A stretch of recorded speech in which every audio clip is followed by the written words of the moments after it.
Et autre réaction sur ce plateau cette fois-ci, il s'agit de François Guggenheim, président du CRIF d'Indre-et-Loire, le conseil représentatif des institutions juives de France. Bonsoir. Bonsoir. Et merci d'être présent parmi nous. Déjà, une réaction à cette décision du Conseil d'État, le spectacle de Dieudonné qui reste donc interdit ce soir. Nous pouvions l'espérer. Nous l'espérions depuis la décision du Conseil d'État d'hier concernant le spectacle de Nantes. Nous avons été satisfaits de voir le tribunal administratif d'Orléans suivre le Conseil d'État. Nous attendions ce soir la même réponse du Conseil d'État, mais il vaut mieux l'entendre que l'attendre. Vous étiez inquiet à l'énoncé de cette nouvelle stratégie par les avocats de Dieudonné? Non, c'est une stratégie que nous respectons. Nous sommes en démocratie, il y a du droit et tout le monde a le droit d'utiliser les règles de notre démocratie pour effectivement défendre ses intérêts.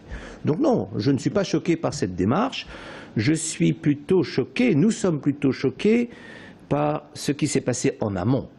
Pourquoi en est-on arrivé là? La vraie question est là. Et la vraie question est d'une part de se poser très sérieusement et profondément et à l'avenir des questions. Comment un tribunal à Nantes a-t-il pu, il y a 2 jours, c'est pas il y a très longtemps, il y a 2 jours, autoriser un meeting politique d'un pseudo-humoriste qui avait pour seul but de tenir des propos racistes et antisémites. Ceci ne s'est jamais vu en France depuis la dernière guerre mondiale.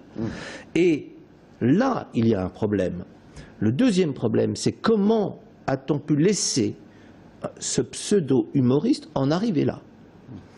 Nous devons y réfléchir.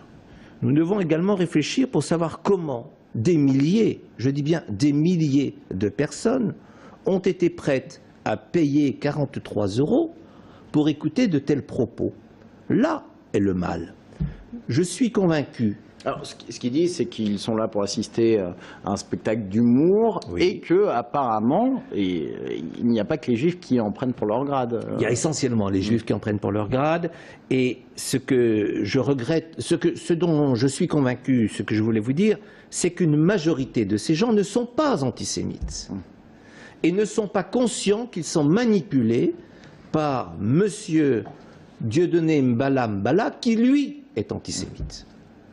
En 2 mots, très rapidement, vous vous appeliez à manifester ce soir. Oui. Vous avez retiré votre appel? Oui, nous avons retiré notre appel lorsque nous avons attendu d'attendre la décision du tribunal administratif d'Orléans. Quand le tribunal administratif d'Orléans a ce midi pris sa position, nous avons effectivement suspendu notre invitation à manifester ce soir. François Guggenheim, merci beaucoup d'être venu sur le plateau de TV Tour. Merci à vous.